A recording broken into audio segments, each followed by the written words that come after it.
আমি বর্তমানে আছি সৌদি আরবে। তো আমার সাথে যে বন্ধুরা আছে তাদের পানির কৌতূহল নিয়ে কোনো শেষ নাই। তো কেউ বলে এই পানি ভালো, কেউ বলে ওই পানি ভালো। তো এই সুবাদে আমি বেশ কয়েক জায়গা থেকে পানি কালেক্ট করি। যেমন দোকান থেকে বোতলজাত পানি নেই, এবং এখান থেকে সৌদি আরবে লুজ পানি বিক্রি হয়, সেটা গ্যালন, বড় গ্যালন ভরে। তো সেই পানি, বেশ কিছু পানি নিয়ে আমি একটা টেস্ট করি। তো সেই টেস্টে কি রেজাল্ট আসে, চলুন দেখে আসি। আসসালামু আলাইকুম সুপ্রিয় দর্শক, সবাই কেমন আছেন? আশা করি ভালো। তো আমি আজকে পানির টেস্ট করতে যাচ্ছি এবং আপনাদের দেখাবো। আমার হাতে আছে একটা পিপিএম মেশিন, যার মাধ্যমে পানি টিডিএস পরীক্ষা করা যায়। পিপিএম বলতে পার্টস পার মিলিয়ন, অর্থাৎ 1 পিপিএম মানে হলো প্রতি 1 লক্ষ ভাগের 1 ভাগ। তো এই বিষয়ে আমি পরে একটু আলোচনা করছি। এটা হলো সাধারণ বোতলজাত পানি, দোকান থেকে কেনা, এবং এই পানিটাকে ফ্রিজে রেখে ঠান্ডা করা হয়েছে, এই পানিটা। ঠিক আছে? এবং এটা অন্য একটা কোম্পানির বোতলজাত পানি, এবং এই পানিটাকে ফ্রিজে রেখে ঠান্ডা করা হয়েছে, এই পানিটা। ঠিক আছে? এবং এটা নিয়ে আসা হয়েছে সমুদ্র থেকে। সমুদ্র থেকে উঠায় নিয়ে আসা হয়েছে, এবং এটা সমুদ্রের পানিটাই ফ্রিজে রেখে ঠান্ডা করা হয়েছে। আর এটা আমরা সৌদি আরবে যারা গ্যালন ভরে খাই বা ড্রাম ভরে খাই পানি, সেই লুজ পানিটা। এবং এইটা লুজ পানিটাকে ফ্রিজে রেখে ঠান্ডা করা হয়েছে। তো চলুন আজকে পানিটাকে টেস্ট করার মাধ্যমে আমরা জানতে পারবো যে আসলে কোন পানিটা আমাদের জন্য নিরাপদ এবং কোন পানিটা খাওয়া আমাদের জন্য নিরাপদ নয়। আমি সর্বপ্রথম নিয়ে নিচ্ছি যেটা লুজ পানি, গ্যালন ভরে কেনা হয়, সেই পানিটা। আমি কিছু পানি কাপের মধ্যে নিয়ে নিচ্ছি এবং টিডিএস মেশিনটা পানির মধ্যে দিয়ে হোল্ড করে আপনাদের দেখাচ্ছি যে আসলে কি রেজাল্ট আসে। ঠিক আছে? হোল্ড হয়ে গেছে। আপনারা দেখুন কি রেজাল্ট আসে। 120, এটা নরমাল টেম্পারেচারের পানি। 120 ppm, মানে এর টিডিএস 120। মানবদেহের জন্য নিরাপদ পানি ধরা হয় 50 থেকে 150, মানে 150 টিডিএস যে পানির, সেটাকে নিরাপদ ধরা হয়। এবার আমি লুজ পানিটারই ফ্রিজে রাখা পানিটা টেস্ট করতে যাচ্ছি।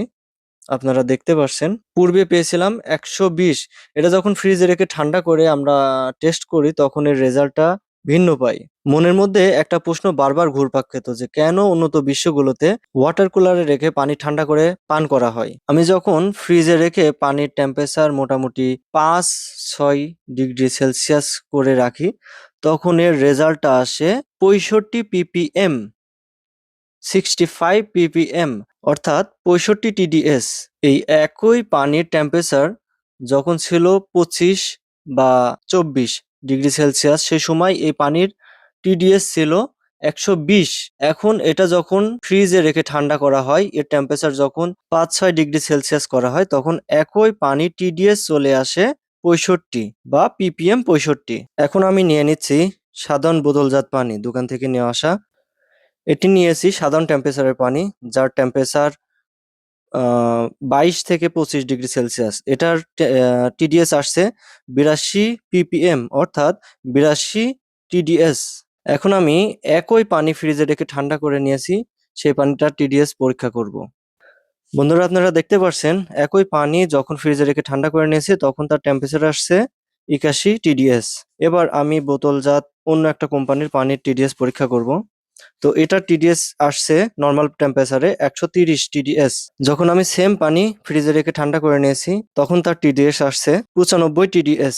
এটা ফ্রিজে রেখে ঠান্ডা করা হয়েছে। পূর্বে নর্মাল টেম্পারেচারে এই পানিটা টিডিএস আসছিল 130, বর্তমানে আসলো 95 টিডিএস। এখন আমি সমুদ্রের পানিটা পরীক্ষা করব। এই পানিটা সমুদ্র থেকে নিয়ে আসা হয়েছে এবং ফ্রিজে ঠান্ডা করা হয়েছে। তো এটা টিডিএস আসছে 312 ইন্টু 10, মতলব 10 গুণ, অর্থাৎ 3120 টিডিএস। এটা একদমই পান করার যোগ্য নয়। এই পানিটা পান করলে অবশ্যই আপনার কিডনিতে সমস্যা হবে, কিডনি বিকল হয়ে যেতে পারে। তো সুতরাং ভুলেও সমুদ্রের পানি কখনো পান করবেন না। এখন আমি সমুদ্রের নর্মাল টেম্পারেচারের পানিটা নিয়ে নিলাম। এখন দেখি এটা টিডিএস কত আসে। আপনারা দেখতে পাচ্ছেন এটা টিডিএস আসছে 326 ইন্টু 10, অর্থাৎ 326কে 10 গুণ করলে আসে 3260 টিডিএস।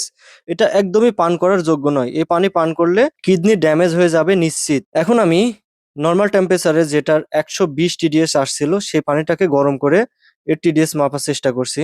এটা কেতলিতে বয়ল করা পানি, এটির টেম্পারেচার 90 থেকে 95 ডিগ্রি সেলসিয়াস। এটি নর্মাল টেম্পারেচারে পানি টিডিএস ছিল 120 টিডিএস। এটি কেটলিতে বয়ল করার পরে 235 টিডিএস চলে আসে।